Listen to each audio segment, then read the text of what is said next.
नमस्कार, स्वागत है आप सभी का देवभूमि समाचार में। मैं हूं आपके साथ सुनील चौहान। अब होते हैं रूबरू आज की महत्वपूर्ण खबरों के साथ। वरिष्ठ राज्य आंदोलनकारी सुशीला बलूनी के निधन पर राज्य भर में शोक की लहर दौड़ गई है। सभी लोग सुशीला बलूनी को अपनी श्रद्धांजलि दे रहे हैं और उनके दिखाए हुए मार्ग पर चलकर उत्तराखंड राज्य को छात्रों का राज बनाने का संकल्प ले रहे हैं। कचहरी परिषद स्थित शहीद स्मारक पर राज्य आंदोलनकारी सुशीला बलूनी को श्रद्धांजलि दी गई। पुलिस की तरफ से उन्हें अंतिम सलामी दी गई। इस दौरान सामाजिक संगठन और राजनीतिक दलों के लोगों ने उन्हें अपने श्रद्धा सुमन अर्पित किए। उनके निधन पर दुख जताया है। आज हमारी साथी, हमारी बड़ी बहन स्वर्गीय श्रीमती सुशीला बलूनी जी हमारे बीच नहीं हैं। उनके जाने से समाज में, एक परिवार में जो क्षति हुई है वो तो कभी पूरी नहीं हो सकती है, लेकिन उनकी स्मृतियाँ हमारे दिलों में सदैव जीवित रहेंगी। राज्य आंदोलन में उन्होंने जितनी सक्रियता से कार्य किया और निरंतर लगी रहती थी और सबको भी एक प्रेरणा स्रोत सबकी रही। तो ऐसी अपनी दीदी को हम बहुत बहुत नमन करते हैं, उन्हें अपने श्रद्धा सुमन अर्पित करते हैं। श्रीमती बलूनी उत्तराखंड राज्य आंदोलन की बहुत प्रमुख नेता रही हैं और जहां हम आज खड़े हैं इसमें सबसे पहले जो भूख हड़ताल की सुशीला बलूनी उसमें बैठी थी और लगातार राज्य आंदोलन में उन्होंने बहुत से लड़ाई लड़ी और सारे महिला संगठन को इकट्ठा करके और राज्य की लड़ाई लड़ी और राज्य में मिला। और उसके बाद उत्तराखंड क्रांति दल की भी बड़ी जुझारू नेता और हमारी अध्यक्ष भी रही महिला प्रकोष्ठ की। तो ऐसी महिला का निधन होना निश्चित तौर से उत्तराखंड के लिए बहुत दुखदायी है और उनसे हमको प्रेरणा लेनी चाहिए। सुलोचना भट्टू आंदोलनकार, आज हम ऐसे समझ रहे हैं कि हमारे हाथ पाँव और हमारी जान चली गई, क्योंकि जिस उत्तराखंड के लिए जिसकी आवाज़ से हम लोग सड़कों पे आते थे, आज हमें वो उत्तराखंड तो नहीं मिला, लेकिन वो पीड़ा आज हमारे अंदर, हमारी दीदी छोड़ के चली गई जो हमारी प्रेरणा थी। चाहे वो गढ़वाल का, उत्तराखंड का कोई भी क्षेत्र हो, उनके एक आवाज़ से हम लोग सब इकट्ठे हो जाते थे। लेकिन आज हम ऐसे बोलने के लायक भी नहीं हैं, क्योंकि आज हमारी शक्ति छीन हो रखी है। लेकिन आज हम फिर वही प्रण लेते हैं कि हमारी दीदी तो चली गई, हमारी शक्ति, लेकिन वो हमें शक्ति प्रदान करेगी और हम इस नए उत्तराखंड के लिए कुछ नया करेंगे। ये हम संकल्प लेते हैं, क्योंकि हम हॉस्पिटल में मिलने गए थे, उन्होंने भी यही कहा, मेरी पीड़ा, जो उत्तराखंड की पीड़ा है मुझे बहुत सता रही है, लेकिन तुम सब लोग इसको आगे बढ़ाना और जब मैं ठीक हो जाऊँगी मैं आपके साथ। लेकिन हमें कहाँ पता था कि आज हमारी ताकत आज के दिन हमसे दूर हो जाएगी। हम उनकी प्रेरणा से उत्तराखंड के लिए भी हम काम करेंगे, समस्त उत्तराखंड को एकजुटता के रहेंगे। आज हम ज़्यादा निश्चित रूप में प्रत्येक आंखें नम है, आपने स्वयं देखा होगा। जबकि कोई उनको खाली जो उनके कृत्य को जानता था, उनके कर्म को जानता था, वो लोग यहाँ पे विनम्र रूप से श्रद्धांजलि देने आए। हमारा लालच ये हो सकता है कि हमने उनके साथ काम किया, उनके पीछे चलने का मौका मिला, लेकिन जो लोग उनको एक अच्छी सामाजिक कार्यकर्ता के रूप में, दयालु दृष्टि के रूप में, तमाम दृष्टि से उनको जो देखते थे, वो लोग भी यहाँ पे आज उनको श्रद्धांजलि देने आए हैं। और तमाम जो लोग किसी कारणवश नहीं आ पाए, उन सब की ओर से हम उनको श्रद्धा सुमन अर्पित करते हैं। निश्चित रूप में हमारे लिए फख्र का विषय है कि हमारे को जो है सुशीला बलूनी जैसे ताई जी के, जो जगत ताई के रूप में जानी जाती है, उनके नेतृत्व में हमें काम करने का मौका मिला। अपूर्णीय क्षति है, राज्य आंदोलन की प्रोदा रही, ताई के नाम से और मातृशक्ति के नाम से जानी जाती रही। ऐसा उत्तराखंड राज्य आंदोलन में कोई स्थान नहीं है जहां जाकर इन्होंने संघर्ष नहीं किया। दुख की बात यह है कि उनके सपनों का उत्तराखंड आज भी बनना बाकी है। उनके अंतिम समय के जो शब्द थे कि बेटा मुझे इस बात का बड़ा दुख रहेगा कि जो सपने उत्तराखंड के राज्य आंदोलनकारियों ने बुने थे वो सपने कहीं ना कहीं अधूरे हैं। इसके लिए संघर्ष जारी रखना, और मुझे लगता है कि सुशीला बलूनी जी का जो सपना था, जो राज्य आंदोलनकारियों का सपना था, उसके लिए संघर्ष जारी रहेगा अंतिम सांस तक। और सुशीला बलूनी जी के सपनों का राज्य बनाने के लिए पूरे उत्तराखंड के जनमानस को एकमुठ और एकजुट होकर उत्तराखंडियत के लिए काम करना पड़ेगा, तभी सच्ची श्रद्धांजलि होगी। मुख्यमंत्री पुष्कर सिंह धामी ने उत्तराखंड राज्य निर्माण में अग्रणी भूमिका निभाने वाली वयोवृद्ध राज्य आंदोलनकारी सुशीला बलूनी को याद करते हुए उन्हें अपनी भावपूर्ण श्रद्धांजलि अर्पित की है। मुख्यमंत्री बुधवार सुबह स्वर्गीय सुशीला बलूनी के डोभालवाला स्थित आवास पर पहुंचे और बलूनी के पार्थिव शरीर पर पुष्प अर्पित किए और अंतिम विदाई देने के साथ शोकाकुल परिवारजनों से इस दुख की घड़ी में ढांढस बंधाया है।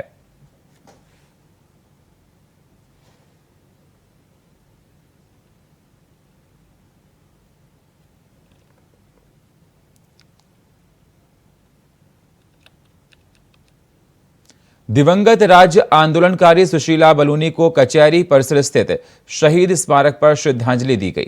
यहीं पर पुलिस की तरफ से उन्हें सलामी भी दी गई। दिवंगत राज्य आंदोलनकारी सुशीला बलूनी को श्रद्धांजलि देने आए लोगों ने उनके साथ बिताए अनुभवों को साझा किया, उनके दिखाए गए सपनों को पूरा करने का संकल्प लिया। –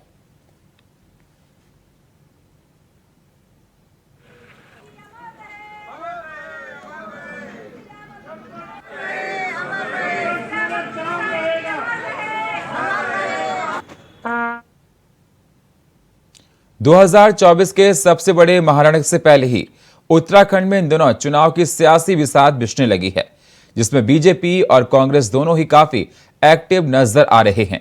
इस कड़ी में पूर्व मुख्यमंत्री हरीश रावत कांग्रेस में ऊर्जा भरने काम करते दिख रहे हैं, जिससे बीजेपी की चिंता बढ़ सकती है। हरदा जिस तरह से कार्यक्रम कर रहे हैं और इन कार्यक्रमों में जिस प्रकार से भीड़ उमड़ने लगी है, वो सत्ताधारी दल बीजेपी के लिए जहां चिंता का विषय है, तो वहीं कांग्रेस के लिए भी एक सुनहरा मौका कि कांग्रेस संगठन को मजबूत कर चुनावी रण में अपनी तैयारी पुख्ता कर लें।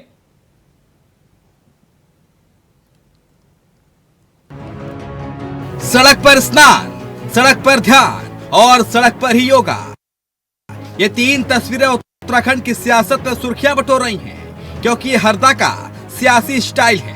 वैसे तो हरदा उत्तराखंड के उन खाटी नेताओं में से एक माने जाते हैं। सूबे के पूर्व मुखिया हरीश रावत जिस तरह से अलग अलग कार्यक्रम के जरिए सियासत करते हैं, वो हमेशा ही चर्चा का विषय बन जाते हैं। लेकिन अब एक बार फिर चुनाव से पहले हरीश रावत की सियासी कसरत बीजेपी नहीं बल्कि कांग्रेस के घर में भी सियासी चर्चाओं का विषय बनी हुई है।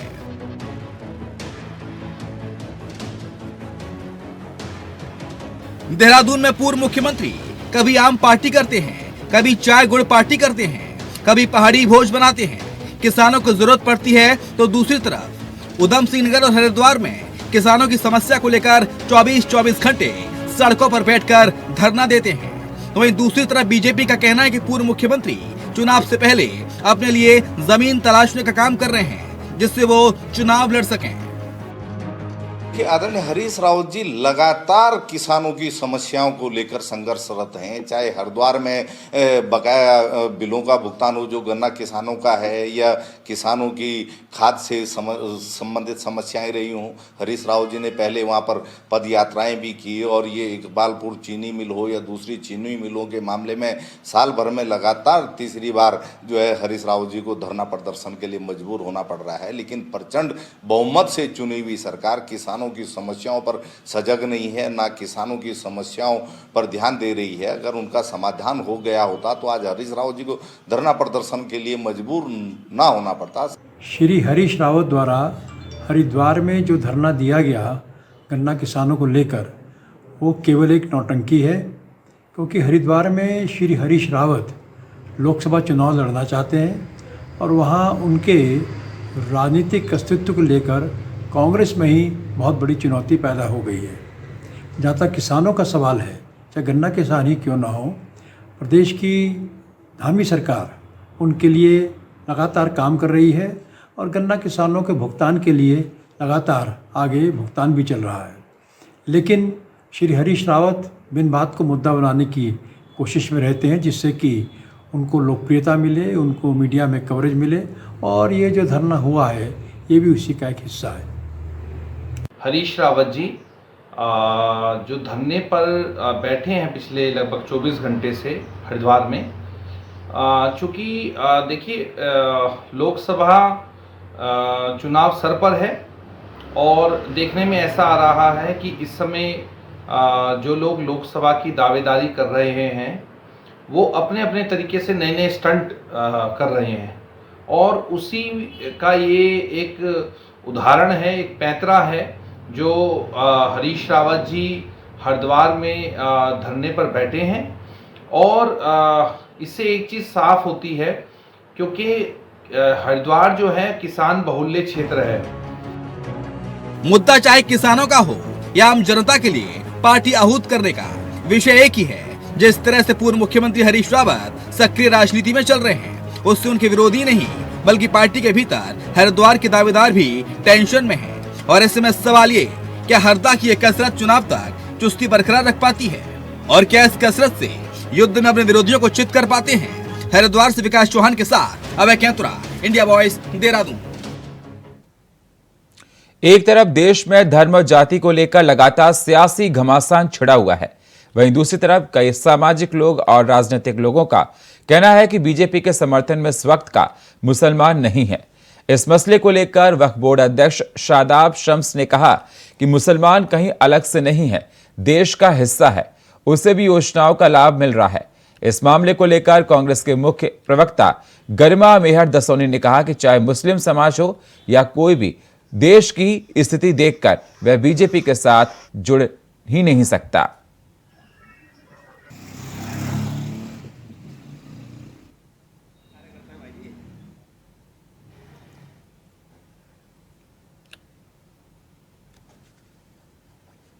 वो भी, उसे भी सारी योजनाओं का लाभ मिल रहा है, वो भी देश के हालातों को देख रहा है, वो भी सोचने समझने की शक्ति रखता है और इसलिए मुस्लिम समाज अपना अच्छा बुरा सोच समझ के भारतीय जनता पार्टी की सदस्यता ग्रहण कर रहा है। वो अपने बच्चों के उज्जवल भविष्य के बारे में सोच रहा है, जिसका जीता जागता प्रमाण है कि आज मुस्लिम समाज के बहुत बड़े बड़े नेता भारतीय जनता पार्टी की सदस्यता को ग्रहण कर रहे हैं। कि अब देवभूमि उत्तराखंड से बयार बह चुकी है कि जो बात हिमालय से निकली है वो कन्याकुमारी तक पहुंची है। तो मैं एक ज़रूर कह सकता हूं कि एक बहुत बड़ा संदेश देवभूमि उत्तराखंड से ये जा रहा है कि अब मुस्लिम समाज भी बहुत तेज़ी से भारतीय जनता पार्टी के साथ आ रहा है।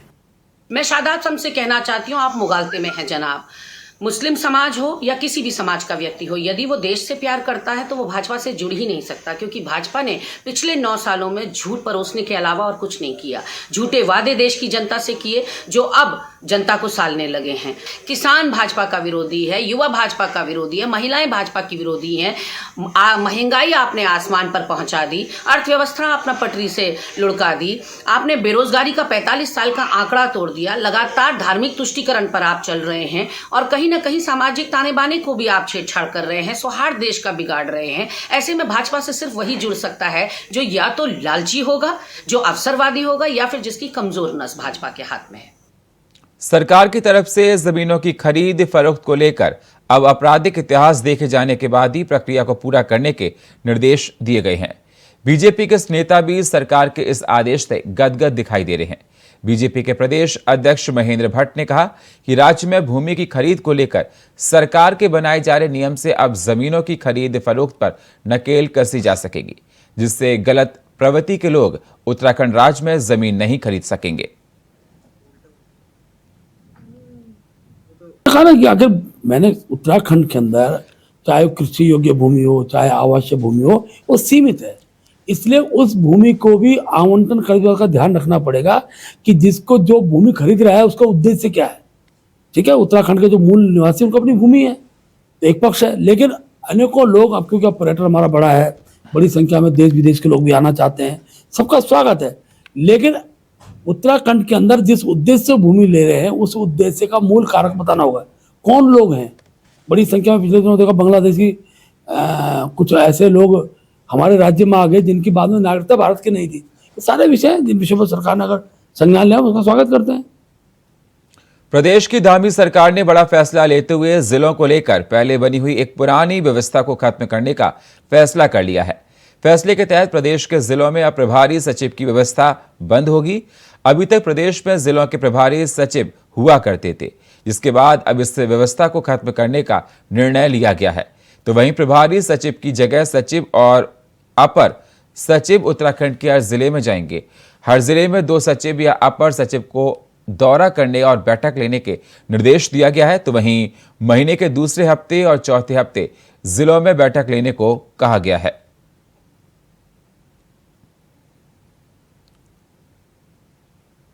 प्रभारी सचिव की जो व्यवस्था है ये काफ़ी समय से चली आ रही है और प्रभारी सचिव एक जनपद के इंचार्ज होते हैं। एक जनपद में जब भी प्रभारी मंत्री जी का भ्रमण होता है उस समय प्रभारी सचिव साथ में जाते हैं। तो प्रभारी सचिव उस जिलाधिकारी के साथ लगातार उस जिले के विभिन्न इश्यूज़ को लेकर के टच में रहते हैं। माननीय मुख्यमंत्री जी का मंशा ये था कि एक सचिव एक ही जिले में भ्रमण करने के बजाय एक सचिव हर जिले में भ्रमण करें। तो उस मंशा को ध्यान में रखते हुए अभी ये प्रपोजल बना रहे हैं कि प्रभारी सचिव की व्यवस्था को हम लोग समाप्त करें और उसके बजाय अगले 12 महीने में प्रत्येक महीने एक जनपद का भ्रमण प्रत्येक सचिव के द्वारा किया जाएगा। तो इसमें अपर मुख्य सचिव लेवल से लेकर प्रभारी सचिव लेवल तक टोटल 24 लोग हैं, तो उन सबके लिए रोटेशन का कैलेंडर। कर्मकार बोर्ड में मोहम्मद इकराम को सदस्य बनाए जाने पर जहां बीजेपी के नेता चुप्पी साधे हुए हैं, तो वहीं कांग्रेस के प्रदेश अध्यक्ष ने भी बीजेपी पर तंज कसते हुए कहा कि बीजेपी में अनुभवी व्यक्तियों की कमी है, इसलिए कर्मकार बोर्ड में कांग्रेस के नेताओं को शामिल किया गया है, जिससे पता चलता है कि बीजेपी कितने मजबूत कार्यकर्ताओं के साथ राजनीति कर रही है, जिन्हें अपने कार्यकर्ताओं पर ही विश्वास नहीं है। वो उनकी मजबूरी थी, क्योंकि योग्य व्यक्ति उनको मिल नहीं रहे थे, इसलिए कांग्रेस के व्यक्ति को उन्होंने लेके कामगार बोर्ड में लिया है। और ये हमारे लिए गौरव की बात है, क्योंकि हमारे यहाँ तराशे हुए लोग हैं। और आज बीजेपी की कैबिनेट में ही देख लो आप, 5 मंत्री जो हैं कांग्रेस की पाठशाला से पढ़े हुए हैं, तो निश्चित ही बीजेपी के पास टैलेंट का टोटा है, इसीलिए वो इधर उधर से आयात करके लोगों को पद देते हैं। बीजेपी जहां कांग्रेस पार्टी पर तुष्टीकरण की राजनीति करने का आरोप लगाती रहती है, तो वहीं कांग्रेस बीजेपी पर धर्म और जाति के नाम पर राजनीति करने का आरोप लगा रही है। कांग्रेस की पुष्पा दून अध्यक्ष लक्ष्मी अग्रवाल ने कहा कि प्रदेश में बीजेपी सरकार एक बार फिर धर्म की राजनीति करने के लिए उतारू हो गई है, जिसमें मंदिर मस्जिद के नाम पर इस समय सरकार लोगों को बांटने का काम कर रही है। देखिए, भाजपा तो हमेशा से सांप्रदायिक माहौल को खराब करने का काम करती है, चाहे वो धर्म के नाम पे राजनीति करती आई है, हमेशा से ही। पहले भगवान राम पे करते आई है, फिर अन्य उन पे कर, अब आप देख रहे हैं। तो जो सांप्रदायिक माहौल बिगाड़ने का वो भाजपा कर रही है। बिल्कुल देखिए, जो कितने ऐसे हमारे देवी देवताओं के भी मंदिर हैं जो जंगलात की भूमि में बने हैं, मजारें भी होंगी, तो जो रजिस्टर्ड हैं, जो रजिस्टर्ड है उन पे तो कम से कम होनी चाहिए, क्योंकि वो हजारों लाखों लोगों की आस्थाओं के प्रतीक हैं, तो उन पे कार्रवाई नहीं होनी चाहिए। उत्तराखंड महिला कांग्रेस ने शाम दून में मशाल जुलूस निकाला, साथ ही बीजेपी सरकार के खिलाफ हल्ला बोला। महिला कांग्रेस अध्यक्ष ज्योति रौतेला की अगुवाई में कार्यकर्ताओं ने अंकिता हत्याकांड, मंत्री प्रेमचंद अग्रवाल मारपीट प्रकरण और महिला पहलवानों के मुद्दे पर कांग्रेस मुख्यालय से घंटाघर तक मशाल जुलूस निकाला। महिला कांग्रेस की प्रदेश अध्यक्ष ज्योति रौतेला ने कहा कि प्रदेश में खुलेआम कानून की धज्जियां उड़ाई जा रही हैं।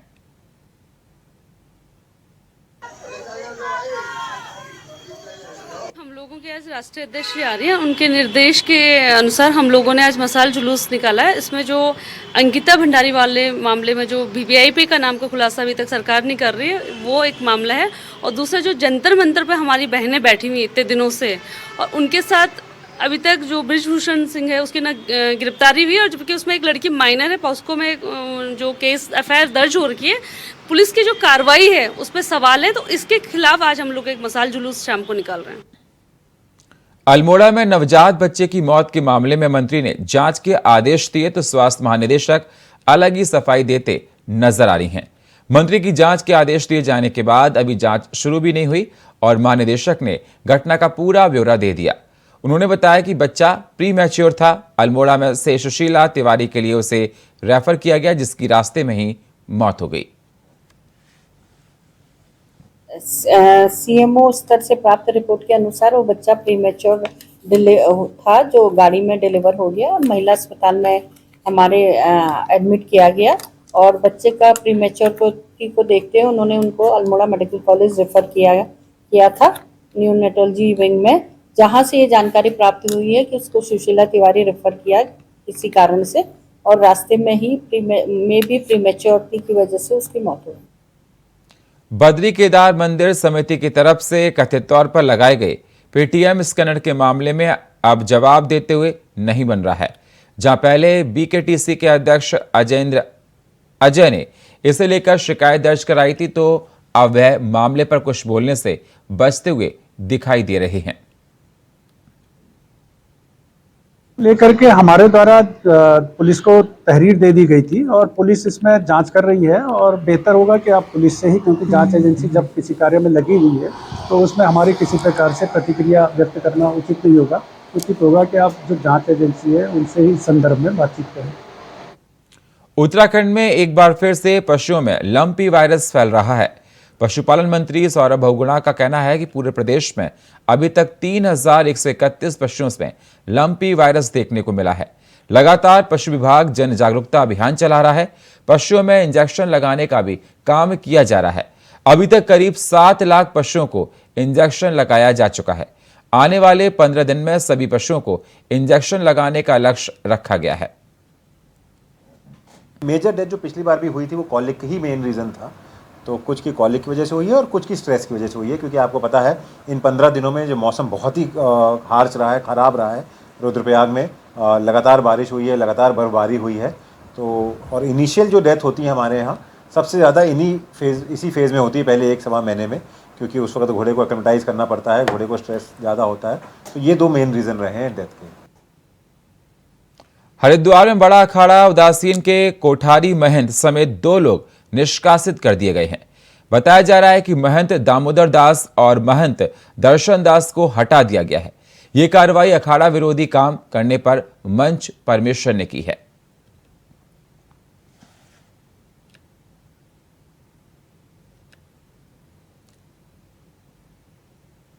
राजधानी दिल्ली स्थित जंतर मंतर पर धरना दे रही महिला पहलवानों को समर्थन देने वालों की तादाद लगातार बढ़ती जा रही है, तो वहीं कई संगठन ने आंदोलनकारी महिला पहलवानों के समर्थन में राष्ट्रव्यापी अभियान चला रखा है, जिसके तहत देश के कई राज्यों में छात्र युवा सड़कों पर एकजुटता मार्च निकालकर कुश्ती संघ के अध्यक्ष के मामले के साथ साथ पूरे मामले पर चुप्पी साधने के आरोपों पर देश के प्रधानमंत्री के खिलाफ आक्रोश प्रदर्शित कर रहे हैं।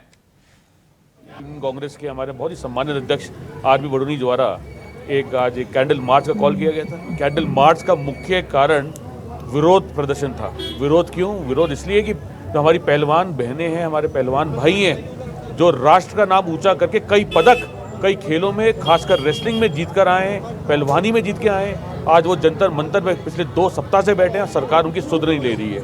जो कुश्ती फेडरेशन के हमारे जो अध्यक्ष हैं बृजभूषण जी, उनके खिलाफ जो संगीन धाराएं लगनी चाहिए, जो उनके खिलाफ संगीन आरोप लग रहे हैं, उस पर ना तो सरकार कोई उस पर विचार कर रही है, न ही प्रशासन उस पर कोई विचार कर रहा है। आज हम सम्मिलित हुए और हम ये प्रदर्शन जारी रखेंगे जब तक कि हमारे पहलवान भाई बहनों को न्याय नहीं मिल जाता।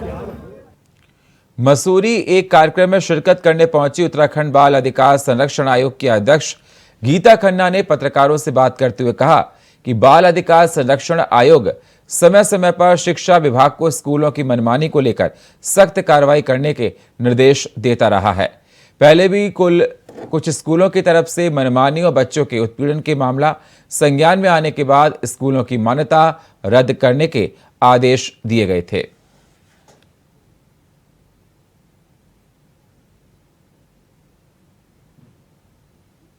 हम लोग आयोग से शिक्षा विभाग को चेताते रहते हैं और खाली प्राइवेट स्कूल में सरकारी स्कूलों में भी जो किताबों की देरी है या ड्रेस की देरी है, उस पर भी हम शिक्षा विभाग से उसके लिए चर्चा करते रहते हैं। और जहाँ कहीं भी या फीस की बढ़ोतरी ज़्यादा हुई है और हमारे को उसकी शिकायत मिल गई है, तो हमने वो सब फीस वापस कराई है। एनुअल फीस के नाम पे जो उगाही होती थी, उस पर बहुत सारे सख्त एक्शन लिए हैं। और शायद ये पहली बार होगा कि आयोग का मोबाइल नंबर हमने सभी अखबारों के थ्रू जनता तक पहुंचाया है, ताकि उनकी कोई भी शिकायत है तो वो मेरे पास व्हाट्सएप पे आ रही है, ईमेल आईडी हमने दे रखी है, उस पर ईमेल पे आ रही है और हम सभी शिकायतों का आंकलन पूरी तत्पर। कालाडूंगी में रामनगर हल्द्वानी मोटर मार्ग पर हादसा हो गया, जिसमें ट्रक से 2 बाइक सवार की टक्कर हो गई। हादसा इतना भीषण था कि दोनों बाइक सवारों ने मौके पर ही दम तोड़ दिया। यह हादसा बैल पड़ाव पुलिस चौकी के पास हुआ।